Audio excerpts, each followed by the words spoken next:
இதெல்லாம் எங்க நடக்கும்? ஒரு திருவிழால நடக்கும். ஆனால் திருவிழா என்பது ஒவ்வொரு மத சம்பந்தப்பட்ட விஷயம். ஆனால் சாதி மதங்களை உடைச்சிட்டு ஒரே ஒரு தனிநபருக்காக ஒரு திருவிழா வந்து ஊர் முழுக்க நடக்குதுனாக்கா, அங்க தேர்ல பவனி வர மாதிரி ஒரு ஆள் வராருனாக்கா, அதுதான் தளபதியோட இம்பாக்ட்.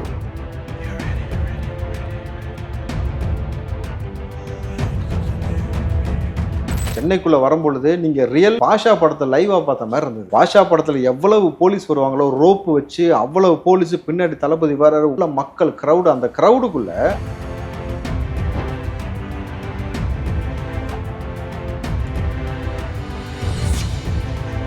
இன்னைக்கு வந்து ஜனநாயக கடமையை சரிவர செய்வதற்கு இளைஞர்கள் தயாராகி விட்டார்கள். குறிப்பா உலக நாடுகள் முழுக்க இருந்து இன்னைக்கு கிளம்பி வந்து ஓட்டு போறதுக்காக வரானாக்கா, வரலாற்றுல நடக்காத ஒரு புதிய சம்பவமாக தளபதி விஜய்க்கு அது சாத்தியமாக மாறி இருக்கணும் பொழுது, இங்க எத்தனை பேரு ஓட்டு போடுறதுக்காக திருச்சி போறீங்க?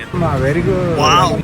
இந்த ஜேர்னி ஒரு அரசியல் கட்சி தலைவனாக இவ்வளவு இளைஞர்களை விஜய் அரசியலுக்குள்ள கொண்டு வந்துட்டான்றதான் பெரிய வெற்றியா முதல்ல பார்த்தேன். ஏன்னா எல்லாம் பார்த்தீங்கன்னாக்கா அரசியல் பத்தி பேசுறாங்க. அவ்வளவு யங்ஸ்டர்ஸ் அரசியல் டிபேட்டை தான் பாக்குறான், அரசியலோட நேர்காணல பாக்குறான். அப்படின்னும் பொழுது அவன் இன்னைக்கு பெரிய தீராத தலைவலியா அந்த வந்து பவள விழாவுக்கும் பல்லாங்குழிக்கும் திகழ்றது யாரான்னு பார்த்தாக்கா நம்ம பசங்க, யங்ஸ்டர்ஸ், வாரியர்ஸ் களத்துல வச்சு அடிக்கிறாங்க. தம்பி நேசிக்க ஆரம்பிச்சிட்டாங்க. அந்த நேசம் எந்த அளவுக்குனாக்கா, தளபதி நெஞ்சில் குடியிருக்கும்னு சொல்றாங்கல்ல, அவர் நெஞ்சில மட்டுமா குடியிருக்காங்க பாரு. இப்ப என் நெஞ்சில அவர் தான் இருக்காரு. ஒவ்வொருத்தரும் இதே போல வந்து உள்ளத்துலயும் சரி, போட்டோவும் சரி, எல்லா இடத்துலயுமே அவரை வச்சு கொண்டாடக்கூடிய இந்த நிகழ்வுன்றது அரசியல்ல இது புதுசு. நெஞ்சில் குடியிருக்கும்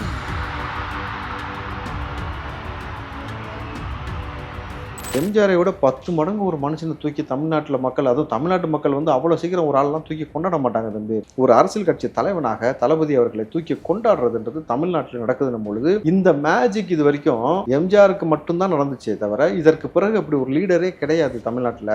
ரொம்ப சாதாரணமா அப்படியே அமைதியா சட்டிலா சினிமாக்குள்ள இருந்து ஒருத்தர் உள்ள வந்ததுக்கு அப்புறம் இந்த மக்கள் கிரவுண்ட்ல இறங்கி கொண்டாடின இந்த கொண்டாட்டம், அவரை தலைமையில தூக்கி வச்சு அப்படியே என்ன சொல்றது, ஒவ்வொருத்தரும் உறவா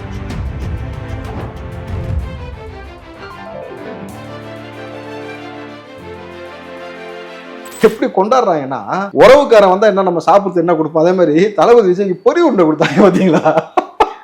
அதுதான் ஹைலைட். அவர் பார்த்துட்டு சாக்காயிட்டு, ஏய் ஏன்னா பொரி உருண்டை எல்லாம் கொடுக்குறீங்க அப்படின்னு கூட அந்த பவுன்சர் மாதிரி அவர் சிரிச்ச சிரிப்பு பாத்தீங்களா? வெறும் வாழை மட்டும் கொடுத்தாங்க, வேலு மட்டும் கொடுத்தாங்களா? ஆனா இங்க மட்டும் தான் பாருங்க, தளபதி அவர்களுக்கு வீட்டுல இருக்கக்கூடிய பொம்மையை கொண்டு வந்து கொடுக்குறான், இதை கொடுக்குறான். இந்த பேரன்பை பார்த்த பிறகு தளபதி கடைசி செய்ய இல்ல, அப்படி என் இதயத்தை பிச்சை ஒரு தூக்கி போட பாருங்க, உங்களுக்கு தான்டா நான் நிக்கிறேன், இந்த வச்சுக்கன்னு தூக்கி கொடுத்ததும்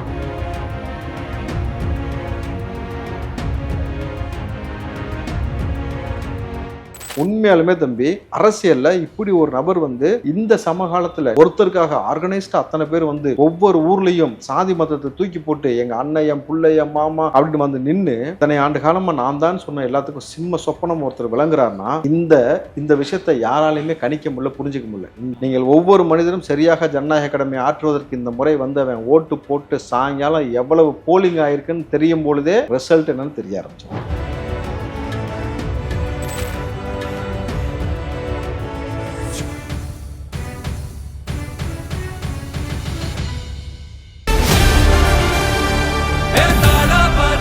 மக்களுக்கு நல்லது பண்றதுக்கு அரசியலுக்கு வாங்கடா, கொள்ளை அடிக்கிறது கொலை பண்றதுக்கு கூட அரசியலுக்கு. சம்மர் வந்தாச்சு. What's your plan for this holiday? எங்க கிட்ட விட்டுருங்க, நாங்க பாத்துக்கிறோம். VGD holidays. GT Holidays, South India's #1 travel brand. Sir வணக்கம் சார். வணக்கம் நடராஜ். எப்படி சார் இருக்கீங்க? நல்லா இருக்கு நடராஜ். Super sir. பராசக்தி படத்துல சிவாஜி சார் ஒரு டைலாக் பேசியிருப்பார் சார். அது இப்போ வரைக்குமே ஒரு ஐகானிக்கான ஒரு சீன் தான். அந்த டைலாக் வந்து யாராலையும் மறக்க முடியாது. இந்த கோர்ட்ல வந்து சொல்லியிருப்பாரு, அவர் கடந்து வந்த பாதையை பத்தி சொல்லியிருப்பாரு. பாட்டளிக்கும் கோயில்கள் இல்லை என் பாதையிலே, படம் எடுக்கும் பாம்புகள் நெளிந்திருக்கின்றன, தென்றலை தீண்டியது இல்லை நான் தீயை தாண்டி இருக்கிறேன், கேளுங்கள் என் கதையை தீர்ப்பு எழுவதற்கு முன் சொல்லி ஒரு டைலாக் ஒன்று பேசியிருப்பார். அது பெரிய ஒரு ஐகானிக்கான டைலாக் தான். அந்த கடந்து வந்த பாதை யாரு பேசணும்னாலும் இந்த டைலாக் பேசிதான் ஆவாங்க. அந்த மாதிரி தாவேக்கா கடந்து வந்த பாதை. தாவேக்கா வந்ததுக்கு பிறகு இன்னொருத்தர் வேற டைலாக் பேசுவாரு. ஓகே. எழுதுங்கள் என் கல்லறையில் அவன் இரக்கம் இல்லாதவன் என்று, பாடுங்கள் என் கல்லறையில் அவன் நான் பைத்தியக்காரன் என்று, அப்படின்ற மாதிரி ஒரு டைலாக் வந்து சொல்ல வேண்டிய சூழல் தான் எழுதிருக்கு. இன்னும் சொல்ல போனீங்கன்னாக்கா, கலைஞரை அரெஸ்ட் பண்ணும் பொழுது எல்லா சேனல்லையும் ஒரு பாட்டு மட்டும் பிரதானமா ஓடிச்சு. காகித ஓடம் கடலிடம் மீது போவது போல மூவரும் போவோம்னு. அது இந்த ரிசல்ட்டுக்கு பிறகும் அதே பாட்டை மறுபடியும் போட வேண்டிய சூழல் எழும்ன்றதா இன்னைக்கு மக்கள் மத்தியில ஒரு பேச்சா இருக்கு. அப்ப அந்த காகித ஊடகம் கடலின் மேலே போவது போல மூவரும் போகும். எந்த மூவர்? அந்த மூவர். அந்த மாதிரி போவாங்கன்றது ஒண்ணு இருக்கு. பட் தளபதியோட இந்த தொடர்ச்சியாக இந்த ஜேர்னி இந்த கிட்டத்தட்ட இந்த 2 வருஷம் தாண்டி நீங்க வந்திருக்குன்னு பாத்துக்கிட்டு போது ஆரம்பிக்கும் பொழுது எல்லாரும் சொன்ன விஷயம் வந்து பாத்தீங்கன்னாக்கா பெரிய தாக்கத்தை ஏற்படுத்துமா ஏற்படுத்தாதான். நடிகர் முதல்ல வந்திருக்கிறாரு. இதே போல பல நடிகர்கள் வந்தாங்க, நாங்க எல்லாத்தையும் பார்த்துட்டோம். அந்த நடிகர் வந்தாரு, அவருக்கு இப்படி இல்லை, இந்த நடிகர் வந்தாரு, இவருக்கு இல்ல, இவருக்கெல்லாம் கூட்டம் வருமா? இந்த 2வது கூட்டம் வந்துருச்சு. அப்ப இந்த கூட்டம் எல்லாம் ஓட்டா மாறாது. ஏன்னா இவருக்கு பார்த்துட்டோம், ஆந்திரால பார்த்துட்டோம், இவருக்கு தமிழ்நாட்டுல இத்தனை நடிகர் வந்தாங்க, தோத்து போயிட்டாங்க அப்படின்ட்டு. அதற்கு பிறகு காலம் செல்ல செல்ல செல்ல இன்னைக்கு எம்ஜிஆரை பார்த்த நபர்கள் சொல்லுகிறாங்க, சீனியர் ஜேர்னலிஸ்ட் வரைக்கும் எல்லாம் சொல்றாங்க, நாங்கள் எம்ஜிஆரை பார்த்தோம், ஆனால் எம்ஜிஆரை விட பல மடங்கு இன்னைக்கு வந்து விஜய் அவர்களுக்கு வந்திருக்கு. அதாவது எம்ஜிஆரை விட 10 மடங்கு விஜய் அவர்களுக்கு இந்த கிரௌட் வந்து ஒன்றும் ஆர்கனைஸ்ட் ஆகுது அப்படின்றாங்க. அதுவும் வெயில் நேரத்துல உச்சபட்ச வெயில் அடிக்கும் பொழுது அந்த 2 மணி 3 மணிக்கு அவ்வளவு கன்ஜஸ்டடா இருக்கு கூட்டம். இதுல என்ன நீங்க குறிப்பா பார்க்கணும்னா, இன்னைக்கு இந்த ஆட்சியில வந்து போதை கலாச்சாரமும் பெண்கள் மீதான பாலியல் அத்துமீறல்களும் அதுதான் அதிகமா நடந்துகிட்டு இருக்கு. கரூர் டிஸ்ட்ரிக்ட்ல ஒருத்தன் வந்து பாத்தீங்கன்னாக்கா ஒரு சின்ன பிள்ளைய கடத்தி கொண்டு போய் வாயில பஞ்ச வச்சு அடைச்சு பாலியல் வன்கொடுமை செய்ய முயற்சி எடுத்து அவனை அடிச்சு போலீஸ்ல ஒப்படைச்சாங்க. இன்னொரு 15 வயசு பிள்ளைய வந்து 8 பேர் சேர்ந்து கூட்டு பாலியல் வன்கொடுமை பாக்குறோம். ஆனா தளபதி அவர்கள் வராரு. நீங்கள் திருநெல்வேலி எடுத்துக்கங்க, தூத்துக்குடி எடுத்துங்க, சென்னை எடுத்துக்கங்களேன். சென்னைக்குள்ள வரும்பொழுது நீங்க ரியல் பாஷா படத்தை லைவா பார்த்த மாதிரி இருந்தது. பாஷா படத்துல எவ்வளவு போலீஸ் வருவாங்களோ, ரோப்பு வச்சு அவ்வளவு போலீஸ், பின்னாடி தளபதி வராரு, ஃபுல்லா மக்கள் கிரௌடு. அந்த கிரௌடுக்குள்ள ஆண்களும் பெண்களும் இப்படி நசுங்கிக்கிட்டு நிக்கிறாங்க தம்பி. எல்லாமே வயது உள்ள பெண்கள். ஆனா எங்கேயுமே பாலியல் செயலோ பாலியல் அத்துமீறலோ நடக்கவே இல்லை. ஏன்னா என் அண்ணனை பாக்குறதுக்கு நீ வந்திருக்க, நீ நானும் ஒரே உறவு, நீ நில்லுமா அண்ணன் நான் பக்கபலமா நிக்கிறேன்னு முகம் தெரியாத நபர்கள், உறவு இல்லாத நபர்கள் எல்லாரும் அவ்வளவு பாதுகாப்பா அந்த 2 மணி வெயில்ல உற்சாகமா துண்டை தூக்கி சுத்துறது தம்பி. இதெல்லாம் எங்க நடக்கும்? ஒரு திருவிழால நடக்கும். ஆனால் திருவிழா என்பது ஒவ்வொரு மத சம்பந்தப்பட்ட விஷயம். ஆனால் சாதி மதங்களை உடைச்சிட்டு ஒரே ஒரு தனிநபருக்காக ஒரு திருவிழா வந்து ஊர் முழுக்க நடக்குதுனாக்கா, அங்க தேர்ல பவனி வர மாதிரி ஒரு ஆள் வராருனாக்கா அதுதான் தளபதியோட இம்பாக்ட். இந்த லட்சணத்துல ஒரு ஆளு இப்படின்னு சொட்டுன்னு அடிச்சு விட்டாங்க. நேத்து பாத்தீங்களா? நொட்டாங்கல ஒச்சே அடி. இனி இந்த தூக்குறது சிம்பிள் செய்யறதெல்லாம் இருக்கக்கூடாது. ஏன்னா நேத்து தளபதி கடைசியா அடிச்ச அடின்றது அவ்வளவு பெரிய இம்பாக்ட் ஏற்படுத்திருக்கு. வேற யாரும் அடிக்கிறதுக்கு டைமும் இல்லை முடிஞ்சா அவங்களுக்கு. ஆனா வச்சு அடிச்சதுல என்னன்னே பொழைக்கிறடா முளைச்சிருக்குன்ற மாதிரி சரியான அடினும் பொழுது இந்த ஜேர்னி ஒரு அரசியல் கட்சி தலைவனாக இவ்வளவு இளைஞர்களை விஜய் அரசியலுக்குள்ள கொண்டு வந்துட்டான்றதான் பெரிய வெற்றியா முதல்ல பார்க்கப்படுகிறது. ஏன்னா எவனுமே அரசியலை பத்தி கவலைப்படல. நான் சின்ன வயசுல இருக்கும் போது எங்க அப்பா வந்து நைட் 8 மணி ஆனதா டிபேட் உட்காந்து பார்க்கும் பொழுது, ஐயோ கர்மத்தை இது எதுக்கு பார்த்துக்கிட்டு இருக்காருன்னு அப்ப நமக்கு அது புரியாது, பிடிக்காது, அந்த மாதிரி இருந்தது. ஆனால் இன்னைக்கு தளபதி அரசியலுக்கு வந்த பிறகு 200 சேனல் புதுசா உருவாயிருக்கு. யூடியூப் சேனல் எல்லாம் பார்த்தீங்கன்னாக்கா அரசியல் பத்தி பேசுறாங்க. அவ்வளோ யங்ஸ்டர்ஸ் அரசியல் டிபேட்டை தான் பார்க்கறான், அரசியலோட நேர்காணல பார்க்கறான். அப்படின்னும் பொழுது அவன் இன்னைக்கு பெரிய தீராத தலைவலியா அந்த வந்து பவள விழாவுக்கும் பல்லாங்குழிக்கும் திகழ்றது யாரான்னு பார்த்தாக்கா நம்ம பசங்க, யங்ஸ்டர்ஸ், வாரியர்ஸ் களத்துல வச்சு அடிக்கிறாங்க தம்பி. அதாவது திணறிட்டு கிடக்குறாங்க. இன்னைக்கு நாங்க 70 வருஷம் புளுத்த மரம், 70 வருஷத்து இந்த மரம் ஆலமரம்னு சொன்னவன் எல்லாமே அப்படியே என்ன உடஞ்சி உழுகுழுத்து போய் உட்காந்துருக்கிறானுங்க. இவர்கள் என்ன செய்யறதுன்னு தெரியாம எனக்கு தெரிஞ்சு ஒண்ணு ஒரு இடத்துல போய் தளபதி சொன்ன மாதிரி ஒரு இடத்துல போய் எல்லாரும் மன்னிப்பு கேட்கற மாதிரி இருக்கும், காலை பிடிச்சி கெஞ்சுற மாதிரி இருக்கும், இல்ல உள்ள போற மாதிரி இருக்கும். கிட்டத்தட்ட அந்த மாதிரியான சூழலை உருவாக்கிட்டாரு. இன்னைக்கு வந்து ஜனநாயக கடமையை சரிவர செய்வதற்கு இளைஞர்கள் தயாராகி விட்டார்கள். குறிப்பா உலக நாடுகள் முழுக்க இருந்து இன்னைக்கு கிளம்பி வந்து ஓட்டு போறதுக்காக வரானாக்கா வரலாற்றுல நடக்காத ஒரு புதிய சம்பவமாக தளபதி விஜய்க்கு அது சாத்தியமாக மாறி இருக்கணும் பொழுது பெரிய வரவேற்பு இருக்குது. புரியுது. இப்ப அதே மாதிரி இப்ப தமிழ்நாட்டுல யாராவது ஒருத்தர் கட்சி தொடங்கினா அவங்க மேல வந்து இந்த மத சாயமும் இந்த சாதிய சாயமும் வந்து பூசி அவங்களை ஒரு ஒரு சார்பினருக்கான ஒரு கட்சியா வந்து மாத்திடுவாங்க. ஆனா இப்ப விஜய் அவர்கள் கட்சி தொடங்கும் போது அது வந்து எல்லாருக்குமான ஒரு கட்சியா மாறிச்சு. அவர் வந்து ஒரு எல்லாருக்குமான ஒரு தலைவரா மாறினாரு சார்.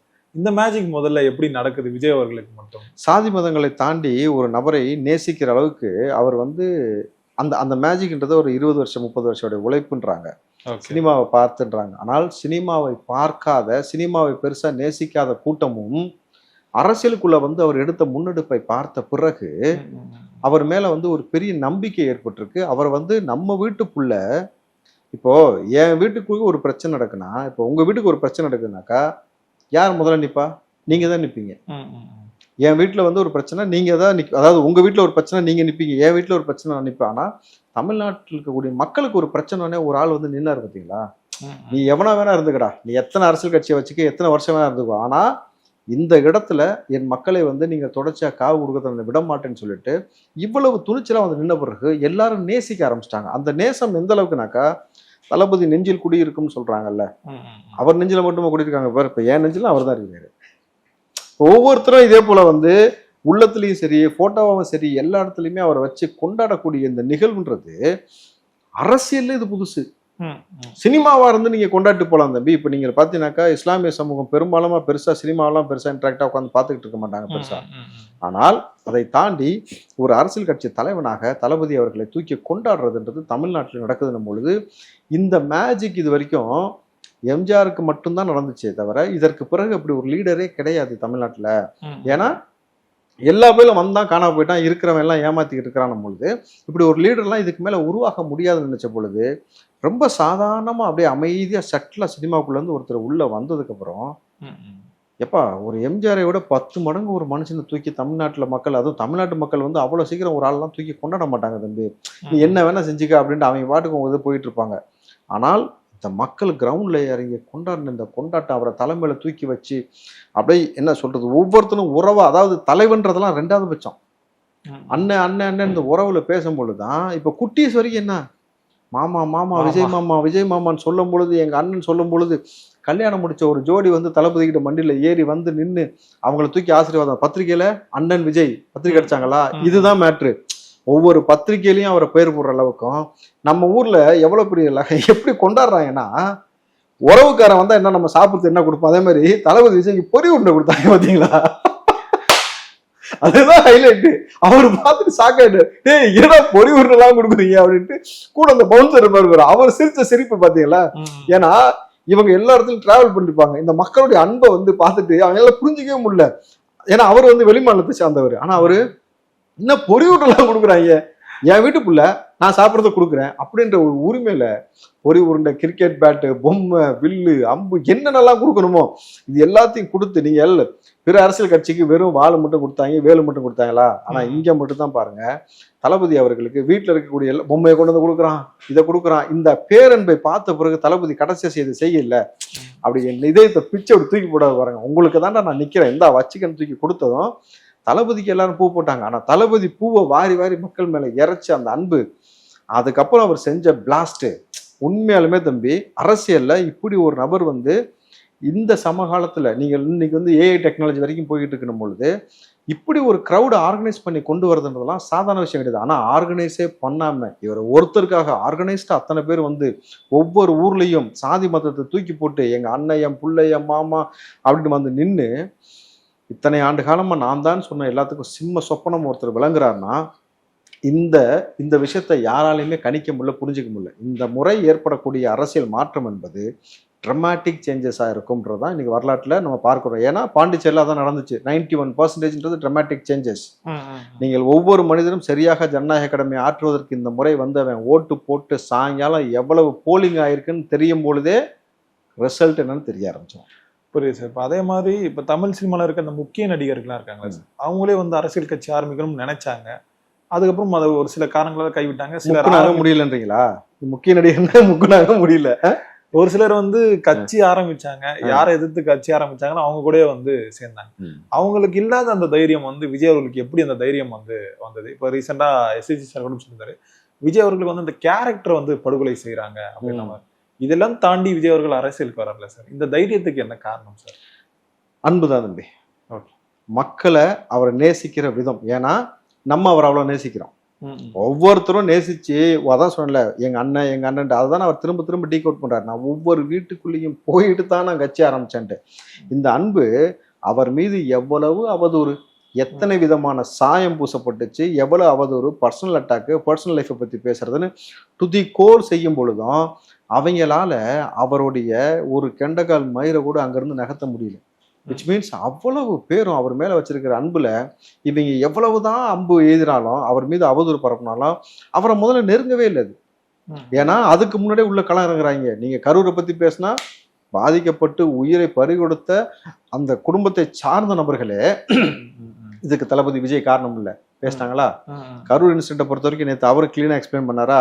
ஸோ ஒவ்வொரு இடத்துலையும் அவரை பத்தி பர்சனலா பேச பேச பேச பேச மக்களுக்கு புரிஞ்சிருச்சு. ஒரு தனி மனிதன் நல்லது செய்யறதுக்காக இவ்வளவு பெரிய வருமானத்தை விட்டு வந்திருக்க பொழுது அவரை இவ்வளவு கட்சி சேர்ந்து அவரை தாக்குறீங்க, அவரை அழிக்கிறதுக்கு முற்படுறீங்க, அவருடைய இமேஜை டேமேஜ் பண்றீங்க அப்படின்னும் பொழுது இப்ப காட்டுண்டா எங்க அன்பை. நாங்க எப்பயுமே அன்பை வந்து ரொம்ப சட்டலா உள்ள வச்சுக்கிட்டு பெருசா ரியாக்ட் பண்ணாத ஒரு கூட்டம் அவருக்காக நாங்க நிக்கிறோன்னு எங்க ரோட்ல தம்பி உச்சி வெயில்ல நம்ம வீட்டு விசேஷத்துக்கே நம்ம விசேஷத்தை வெயில போய் நிப்பாட்டினா நம்ம போக மாட்டோம். ஆனா அவ்வளவு பேரும் தனி மனிதருக்காக வந்து நிக்குதுன்னும் பொழுது இந்த அன்பு இருக்குல்ல, இதை 70 வருஷமா எவனும் சம்பாதிக்கல, இதற்கு மேல எவனும் சம்பாதிப்பான்றது எனக்கு என்னமோ அவ்வளவு பெரிய நம்பிக்கை இல்லை. ஸோ இந்த சமகாலத்துல இன்றைக்கு தளபதி அவரை நேசிக்கக்கூடிய கூட்டம் என்ன சொல்றேன், அதுதான் எங்க அண்ணன்டா, ஒரே வார்த்தை சொன்னா எங்க அண்ணன் அப்படின்ற மாதிரி போயிட்டாங்க. புரியுது சார். இப்போ மக்களுக்கு நல்லது போனோன்னு சொல்லிட்டு வராரு. அவரு கூட இருந்த ஆட்களே வந்து அவருக்கு வந்து இந்த சப்போர்ட் பண்ணல, சினிமா துறையில சொல்றேன்.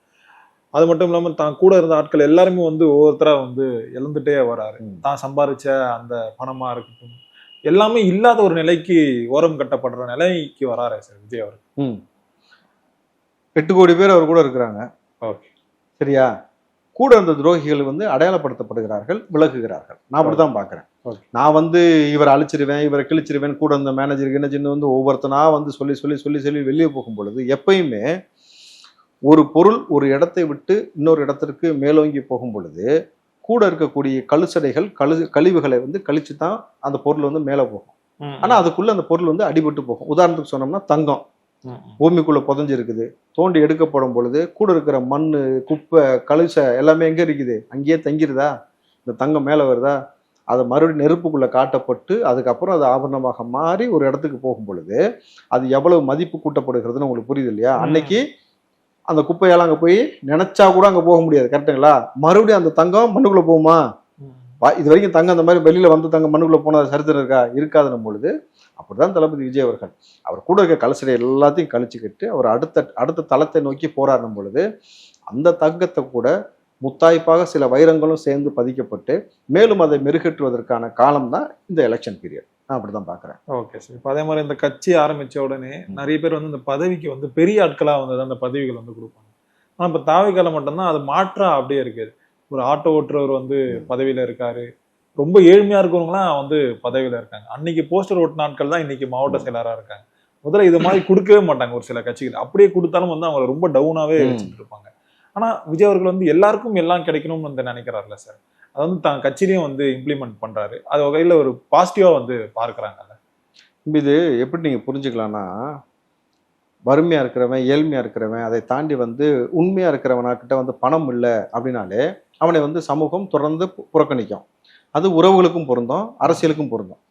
ஆனா ஒரு நீங்க நல்லா பாத்தீங்களேன், காய்க்கிற மரத்துக்கு தான் எப்பயுமே வேல்யூ ஜாஸ்தின்னு சொல்லி காலங்காலமா இங்க சொல்லிட்டு இருப்பாங்க. ஏன்னா காய்க்கிற மரத்துல கல்லடி விழுகும்னு சொல்றாங்க. இப்போ ஒரு மாங்காய் மரம் இருக்கு, காய்க்குதுன்னு வச்சுக்கேன், அதை சுத்தி வந்து ஆட்கள் வருவாங்க, எல்லாம் வருவாங்க. ஆனால் ஒரு அரளி செடி இருக்குன்னு வச்சுங்களேன், அந்த அரளி செடியை புறந்தள்ளிடுவாங்க. இது எதுக்குமே பிரயோஜனப்படாதுன்னு நினைப்பாங்க.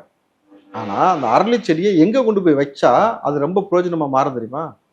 2 பக்கம் ரோடுல நடுவில் டிவைடர் இருக்கும் பாருங்க, நேஷனல் ஹைவேஸ்ல அரளி செடியை கொண்டு போய் வைப்பாங்க. அது பல உயிர்களை காப்பாற்றும். 2 பக்கமும் வர லைட் வந்து லைட் ரேஸ் வந்து ஆப்போசிட்ல தெரியாம அந்த அரளி செடியை வந்து வைக்கிறாங்க. அப்போ யாரை எந்த இடத்தில் பிளேஸ் பண்ணும் பொழுது அது பிரயோஜனமாக மாறுகிறதுன்னு பார்த்து செய்யக்கூடிய வேலை தான் நீங்க தளபதி விஜய் செஞ்சிருக்கிறாரு. அப்போ உங்கள்கிட்ட காசு இல்லை பணம் இல்லைன்றதெல்லாம் ரைட்டு, விசுவாசம் இருக்குல்ல, இவ்வளவு வருஷம் உழைச்சிருக்கீல, வா சாமானியனின் அங்கீகாரம் கொடுக்குறேன்ட்டு இப்பவே சாமானியர்கள் அங்கீகாரம் கொடுக்கக்கூடிய இந்த நபர் தான் இந்த சாமானியனுக்காக வந்தவர் தான் விஜய். அப்போ எல்லார் வீட்லயும் ரொம்ப எளிமையா உள்ள பூந்திருக்கான்றதான் இந்த சாமானிய மனிதனுடைய வெற்றின்னு பாக்குறோம். பொறுத்திருந்து பார்ப்போம் சார் என்ன நடக்குதுன்ட்டு. நேரம் கொடுத்ததுக்கு ரொம்ப நன்றிகள் சார். நன்றி தம்பி.